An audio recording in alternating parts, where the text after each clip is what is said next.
ராதே கிருஷ்ணா. எல்லாருக்கும் நமஸ்காரம். இன்றைக்கி மத்தியானம் நான் பார்த்த தளிகை பலாக்கொட்டை,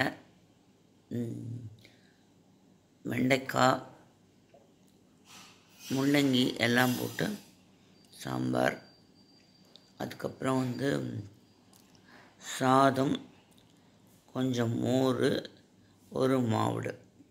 இதுதான் இன்றைக்கி நான் பார்த்து சிம்பிள் தளிகை. தேங்க்ஸ் ஃபார் வாட்சிங் my channel and subscribe me. நிறையா தடவை நான் கேட்டுருக்கேன் உங்களை.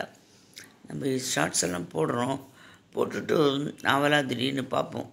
ஒரு சமயம் டக்குன்னு கடன்னு ஏறிடுறது. அன்றைக்கி 4000 பேர் பார்த்துருக்கேன். ஸோ ரொம்ப சந்தோஷமாக இருந்தது. அது மாதிரி கொஞ்சம் ஆதரவு அளிச்சேன்னா நல்லாயிருக்கும். தேங்க்ஸ் ஃபார் வாட்சிங் மை சேனல். ராதே கிருஷ்ணா. நமஸ்காரம். தொடரும்.